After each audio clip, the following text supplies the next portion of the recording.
What up, everybody? We are back. We made it to the end of April, and we're going to go over our fourth and final OPD, taking care of others and yourself. The beard game is strong, and we're going to run through this. At the beginning of the month, we told you we would focus on empathy, self awareness, and peer leadership. So, to wrap up this month, we're going to cover some empathy pieces and reinforce self awareness by discussing how to empower yourself and others. Like the other OPDs, this one is not comprehensive, but is meant to give you a mental framework or a refresher on some ideas to get you started, give you some talking points for Thursday. This would be a good time to jump in with things I wish I knew back when and pro tips to help others along. I'm going to make some plugs for different offices that can help you out with respect to career management. This OPD is a bit of a mishmash. There's a lot of different things I wanted to cover under the umbrella of managing expectations. So hopefully it all flows and you get some good tips out of it. All right, so why in a series about managing expectations are we going to talk about leadership? So a lot of focus has gone into what's expected from you, from the squadron, and how you play into that equation in a practical and operational sense. But like we said in an earlier OPD, it's not all about us. Ultimately, we enable our aircraft, our crew members, and our squadron mates to accomplish the mission and grow as aviators, leaders, and as people. There's expectations that come with being officers in the Double Deuce, and we'll touch on some of that today. We know a lot of the big players when it comes to leadership, mostly ones relating to self-management. Don't drink and drive, don't touch people inappropriately, don't haze anyone, and as they say on Yo Gabba Gabba, don't bite your friends.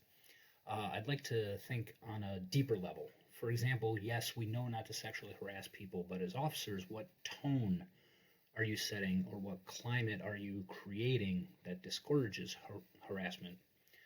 We know not to abuse others, but do we possess the emotional intelligence to sense the line between, say, good stern instruction and demeaning behavior? One step further, can we counsel someone who thinks they're being treated too harshly when you know, objectively, that their perception is off and they need some blunt, honest feedback? Are you prepared to provide it, and in such a way as to grow and not crush their spirit? I bring these up because the basics of leadership are generally easy, but in the trenches of interpersonal relationships, things can get tough. So the expectation is this: be smart, be safe, be legal. Think and feel on a deeper level. Get to know people.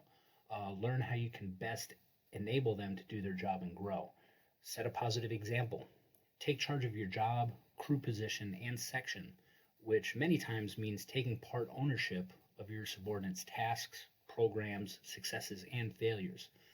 Over the next year, we're going to spend a lot of time discussing leadership, so we don't need to cover it all right now, as if we had the time. But a quick word on servant leadership. So, servant leadership, the main goal of the leader is to serve, obviously. Serve who? Well, we serve the customer, we support higher headquarters, but this philosophy speaks to the leader serving their people. This is different from traditional leadership models where the leader's main focus is the thriving of the company or the organization. I believe the Double Deuce ascribes to this servant leadership philosophy, especially as aircrew. If you think about it, your goal as a pilot is not only get your aircraft to a destination, but to utilize your flight engineers to do it safely and enable your loadmasters to safely upload and download cargo, or else what's the point? Second, despite the Air Force's principle of centralized control, decentralized execution, we've seen in recent years a push to revitalize our squadrons. Much like the aircrew model, this speaks to the idea that it is the lowest levels in a large organization that pulls the levers and should be empowered to do what they think is best to make the mission happen. As officers, we need to have that mindset, understanding that we exist to help others do their jobs by exercising our proficiency, position, and authority. An idea I'd like to throw out at cert boards is that any power or authority granted to us, such as it is meant to be used to help others execute their mission, perform their jobs, and grow as members of the team.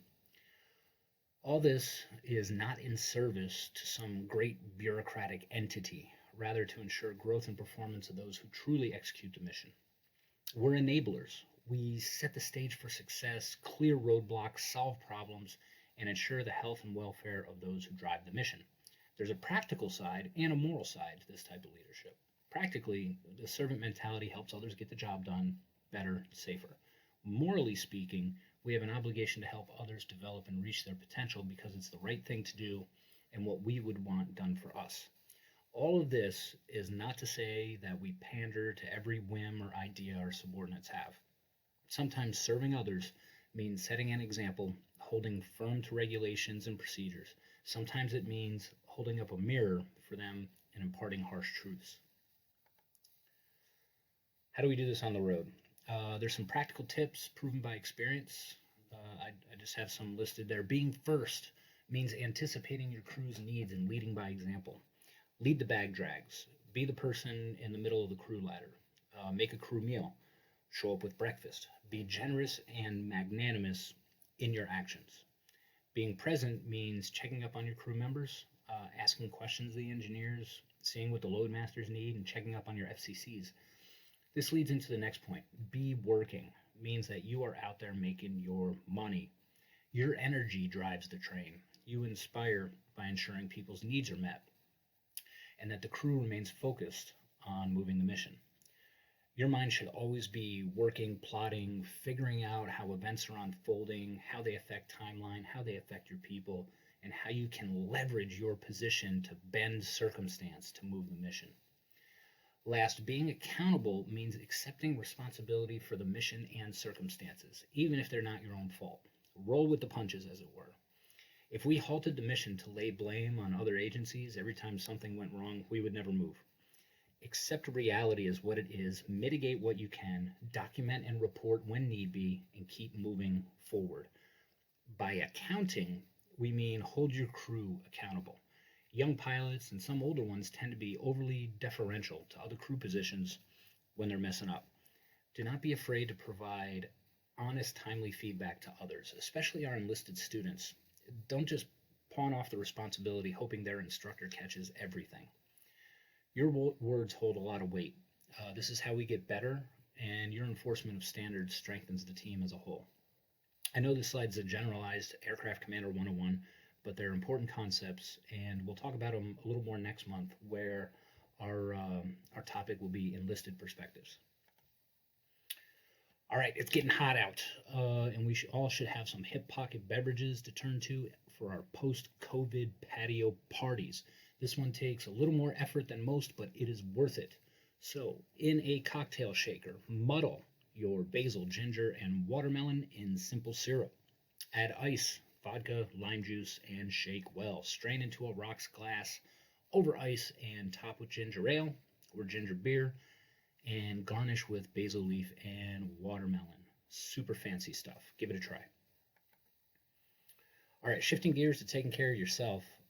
We've previously discussed opportunities, how to articulate your goals, navigating assignments, deployments, and such. One key piece to taking care of yourself that we've not discussed is documentation. On the next slide, we'll talk about what to do with all that data, but just know that the most important documents for your career are built on good data. Some documentation is done for you, like the Form 73 and 781s. In the past, aircraft commanders had completed the 73, and a good AC knew how to record data that would be usable for reports, OPRs, awards, and stuff like that. With engineers now filling out the form, there may not be as much fidelity as you would like, so make sure that the important information is captured.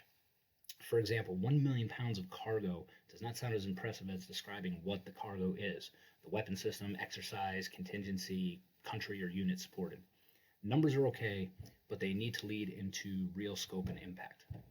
Along the same lines, keep all your 73s, 781s, and have ready access to completed travel vouchers, as these show places you've been and for how long. A lot of people keep a Word document that they continuously update over the course of the year. You can update this weekly with what you accomplished, numbers or data about what your shop has done, any accomplishments really, as they all add up over time. Another technique I've seen is people keeping a dossier of sorts on missions or wherever. They would document little things about people they were flying with. They'd also keep contact information for others and keep up to speed on where their careers go. And lastly, journaling. is crucial. Keep a log of things that happen on the road, especially lessons learned, abnormal occurrences, CRM challenges, aha moments. Also, keep a journal for work. Record salient points from talks with leadership, OPDs, CTs, tough situations you had to deal with, leadership challenges, discussions on process improvement, anything where you can learn from applied leadership, good or bad.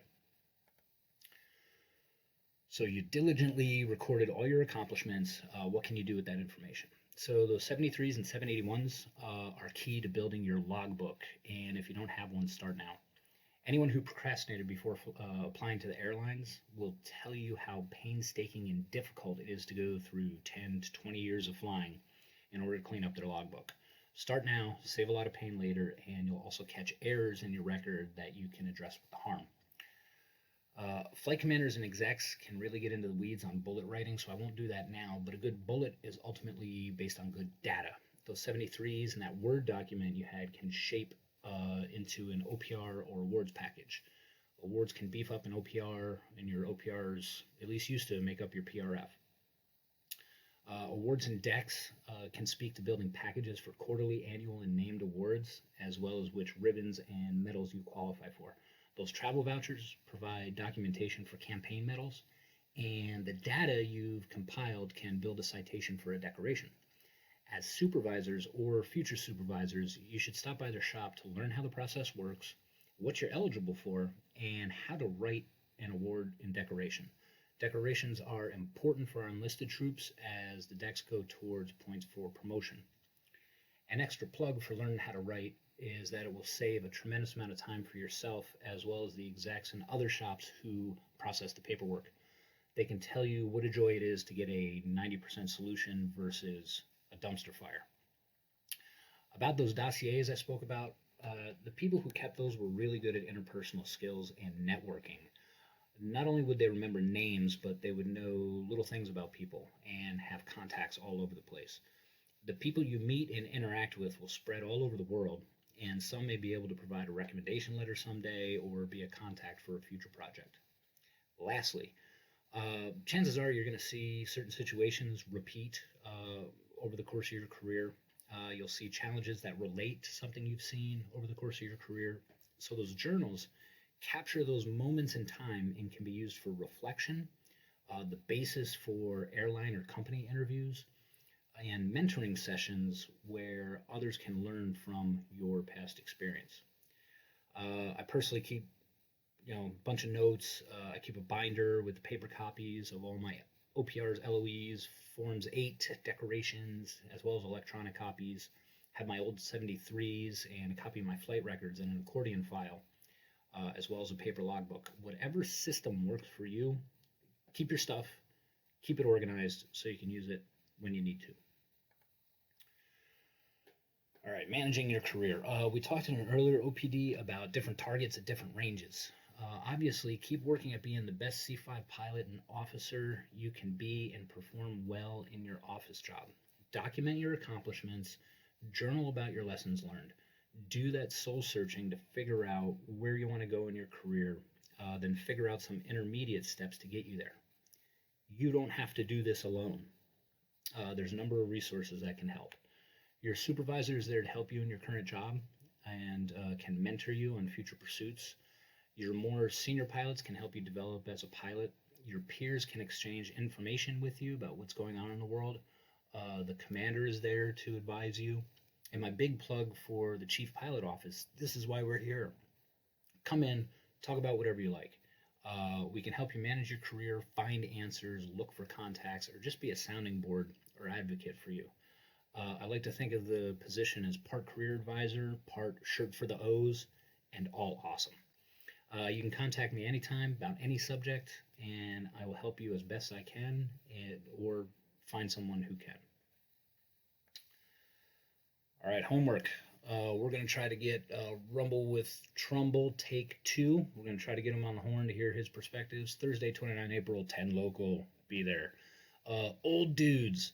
Here's your chance to pass along things you wish you knew back in the day. Please think of your best nuggets to pass along at Thursday's live session.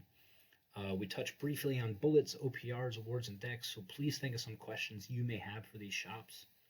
And lastly, on the topic servant leadership, a question for you. How do we balance command and officership with a sincere desire to serve those in subordinate positions? How can we lead while preventing a devolution into pandering or trying to make everyone happy or shirking from uncomfortable situations? Something to think about there. Here's our wrap up. It can be difficult to do at times, taking care of others and making sure you take care of yourself. If your intent is to truly help others and accomplish the mission, you in turn enrich yourself. Do not forget to do those things that set you up for success, but do them altruistically. By that I mean do the right things for the right reasons, serve others, build and nurture relationships. It's perfectly okay to look for opportunities and build yourself up, but there's definitely a right and wrong way to go about it. Bonus slide. All right, it's been a crazy month to say the least. I hope you've enjoyed this OPD series on setting and managing expectations. Please leave us your feedback on what you thought and what you might like to see in the future. The month of May will feature enlisted perspectives, and we're going to learn about their careers, crew positions, and their thoughts on officership. Thanks for watching, and we'll